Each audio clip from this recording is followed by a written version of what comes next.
Hi, magandang araw po sa inyong lahat for our first reading of the day.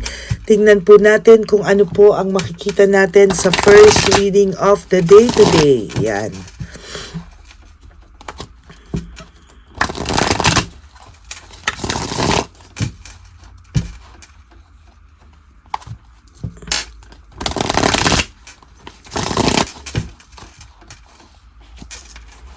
Pili po tayo ng 10.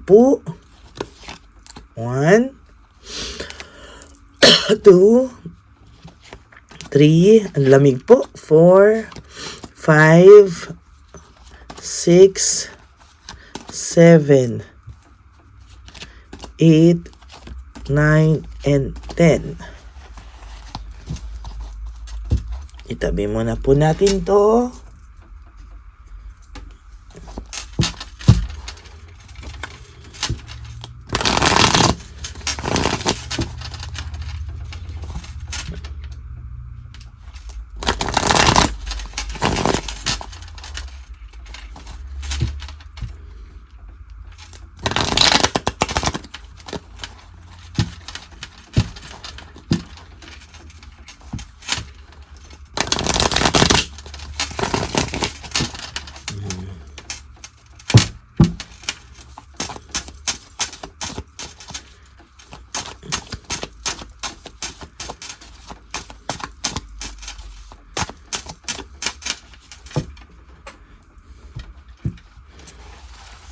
Pili po tayo ng 10. 1, 2, 3, 4, 5, 6, 7, 8, 9, 10.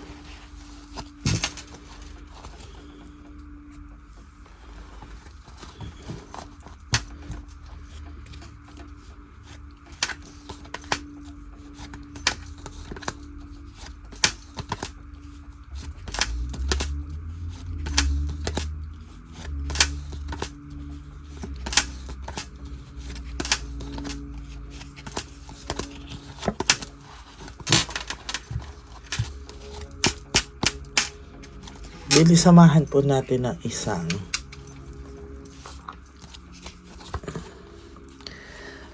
Meron pong parating sa iyong surprise, no? Meron po sa iyong padating na isang malaking surprise sa buhay mo, or meron ka pong malalaman na isang lihim na matagal mo na pong sinusolve, no? Meron ka pong matutuklasan na isang bagay na matagal mo na pong gustong matuklasan, ano? Kung ano man po yung nangyari, no, or ano man po yung iyong hinihiling na malaman, iyo pong malalaman sa takdang oras na malapit na po, no. Nakakakita din po ako dito ng coldness. Maybe this is regarding your person po, no. Ano po yung nakikita mo dito at bakit po, no, kung ano man po ito ay sa nakikita ko po talaga ay malapit mo na pong matuklasan, no. Malapit ka na rin pong makarecover. So nakikita ko po sa iyo ay malapit mo na rin pong malaman yung totoo talaga, no? And from this, dahil po sa iyong matutuklasan, ay makaka-recover ka po at magkakaroon ka po ng clarity, no? Improvement sa buhay mo, no? Na kung inaakala mo po lalo ka pong malulungkot, parang magkakaroon ka na lang po, makakaramdam ka na po ng boredom, no? Makakaramdam ka na po ng parang pagod ka na, parang ayaw mo na rin, parang ikaw po mismo ay gusto mo na pong makawala sa sitwasyon na ganito, no? As a matter of fact, ang pakiramdam ko po ay lalo ka pong magiging maayos na sa mga susunod na panahon. Magkakaroon na po ng direksyon, sobrang lamig. Magkakaroon na po ng direksyon at control yung buhay mo. At sa nakikita ko po dito, lalo pong magiging mas maayos po ang mga susunod na panahon sa buhay mo o araw sa buhay mo. Ay magkakaroon na po ng matinding direksyon, no? Ayan o, may recovery, clarity, and improvement. Malaki na po ang mai-improve sa buhay mo, no? There will come a time, magugulat ka po sa isang araw na hindi mo sinasadya because dun po sa natuklasan mo, ikaw na po mismo yung mapapagod at ikaw na po mismo yung aalis sa sitwasyong ganito. Hi. There's cold heart and bitterness. Sinasabi ko na po na inaalam mo po talaga bakit nagkaroon ng cold heart and bitterness ang person mo sa'yo. No? Meron pong mga alam ka, hindi mo lang po maklear. Pero sa totoo lang po, sa mga araw na to, susunod na araw, may mababalitaan ka po na magiging or ikakasiya ng iyong puso. No? Sa totoo lang po. May mga malalaman ka po at ma-overcome mo itong mga to. Magkakaroon po ng ma-overcome mo po yung mga challenges na ito sa buhay mo, no? Hindi mo na po ito para dibdibin pa sa mga susunod na araw. Kung ngayon dinidibdib mo pa po ang mga bagay-bagay, may malalaman ka po na parang ikaw mismo ay ma-off na talaga at mawawala. Siya po ngayon ang magkakaroon ng resentment and for desire to reconcile, no? Itong person mo po ngayon ang makakaramdam ng matinding ang gusto niyang magkaayos or magkausap, no? Alam niyo po, pag hindi niyo po ito pinipilit yung mga bagay-bagay, kapag kayo po mismo ay okay na, no? Siya po ang maghahabol sa inyo, no? Pero hanggang habol na habol ka sa person mo, hindi po ito magkakaroon ng desire to reconcile. Hanggang patuloy ka pong babaliwalain ng taong to pag nararamdaman niya na habol ka pa rin sa kanya or gustong-gusto mo pa rin siya. No? Lalo ka po niyang hindi siseryosohin, there's lack of commitment, lalo ka po niyang hindi papansinin, no? Sa nakikita ko po ngayon, parang magsasawa pa po ito lalo sa'yo kapag pinakita mo po na namimiss mo siya, na gusto mo siyang makausap, makabalikan, ganyan. Ay nako, sinasabi ko po sa iyo, hindi niya po mararamdaman yung nawala sa inyong teamwork and collaboration. Hayaan mo pong maisip kanya, hayaan mo pong siya mismo ang makaisip sa iyo. No, kasi pag ito po minessage mo, tinawagan mo, tinext mo, nagpapansin ka dito, I guarantee you, mawawala po lalo ito sa iyo.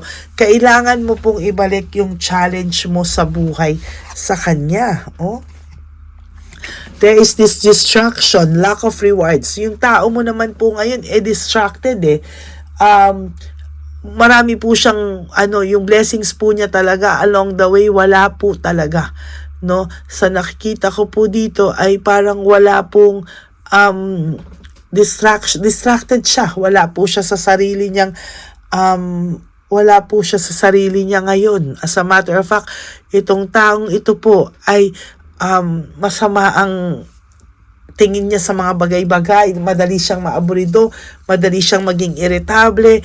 Bakit? Kasi po, sa totoo lang, siya po mismo, hindi niya po alam kung ano ang gagawin niya sa mga panahon na to, no? Para po siyang nai-stress, para po siyang bisit sa mga pangyayari, no? Hindi niya po alam kung ano po ang gagawin niya. Out of touch, trickery, akala mo lang po na wala kayong pag-uusap ngayon, akala mo lang po na hindi kayo okay ngayon, akala mo po na okay na tong taong to without you, he'll never know. Hindi mo po alam kung ano ang tumatakbo sa isipan nito. Somehow may guilt feelings din siyang nararamdaman sa'yo. Somehow ang pakiramdam din po niya is hindi po niya ikaw hindi niya rin daw po alam kung anong tumatakbo sa isipan niyo. So pareho lang kayo.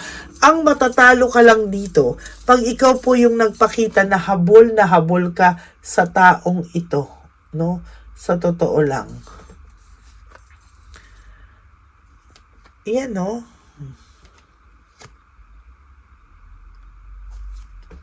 Meron po siyang disorganized, overwhelmed siya sa mga bagay-bagay na to. Hindi niya po alam kung ano po ang nangyayari sa kanya, bakit masyado siyang disorganized and overwhelmed po siya sa mga panahon ngayon, no? Hindi niya po alam kung ano yung itatakbo ng isipan niya, no? Sa totoo lang po, no, ang nakakatuwa lang din po dito, sa totoo lang, is somehow, meron po siyang meron din po siyang inaalam sa sarili niya na na-overwhelm siya. Para rin po siyang naaaligaga sa totoo lang. At talagang hindi niya rin po maintindihan kung ano po yung sinasabi niya at ginagawa niya. At ano raw ba yung mga naiisip niya sa totoo lang.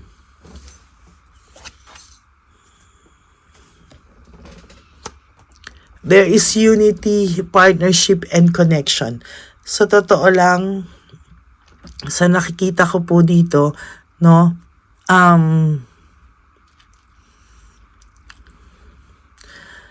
naiisip niya rin naman po yung connection na meron kayo eh. Naiisip niya rin po lahat yan.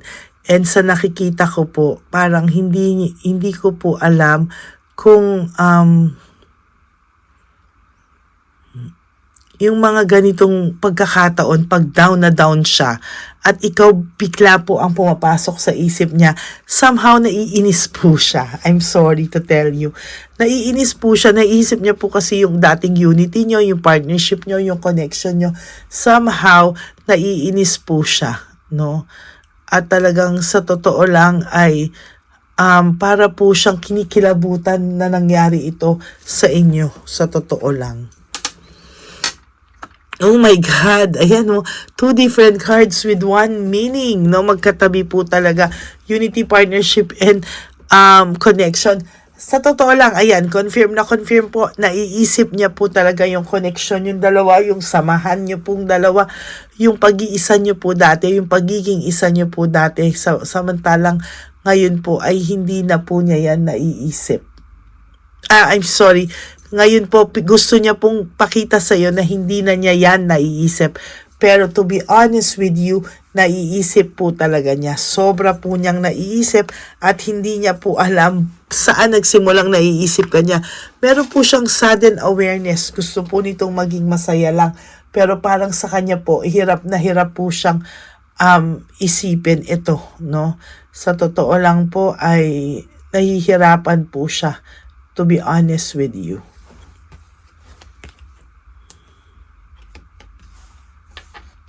Disappointed po siya, oh. Disappointed po siya sa mga bagay-bagay. There is this disappointment. May disappointment po siyang nakikita, nararamdaman, nakikita sa mga sitwasyon na nangyayari sa kanya ngayon. Very, very disappointed siya with how things are going with his or her life, no? Naguguluhan po siya, nadidisappoint siya, bakit hindi siya masaya? Akala niya po magiging masaya siya, pero hindi rin pala. Hindi po siya masaya, oh. Parang pinapakita niya lang pong masaya siya, pero disappointed siya. Yan ang totoo. And exhausted and fatigue. Ayan po, oh. Sobra po siyang hindi niya po alam, no? Wala lang po siyang magawa. Lack of initiative because of his pride and ego. Naawa po ako sa taong to kasi yung pride and ego niya ang nagpapatakbo sa kanya, no? Yung pride and ego niya po ang nagpapatakbo sa kanyang buhay. Kaya sa totoo lang po, no, very, very, very malungkot ang buhay nitong taong ito, no? Sa totoo lang po, yan, oh, ang lungkot-lungkot ng buhay niya sa ngayon. Yan. Hanggang wala po siyang gagawing action to, itong action na to sa kanyang buhay, wala siyang gagawing initiative, no? Talagang sinasabi ko po sa iyo, masasayangan at masasayangan siya sa mga darating na araw sa buhay niya na tumatakbo nang hindi niya po naaayos. At ang nakakalungkot pa po dyan ay kung wala siyang gagawin, siya po ang gumawa niyan sa sarili niya. Okay? So that's it for your first reading of the day. Hanggang nakikita, hindi siya babalik sa'yo at hindi niya marirealize ang worth mo kapag nararamdaman niyang gustong-gusto mo pa rin siya at gusto mo pa rin siyang balikan. No? Hayaan mo po, ipakita mo po na ayaw mo na sa kanya, sa totoo lang.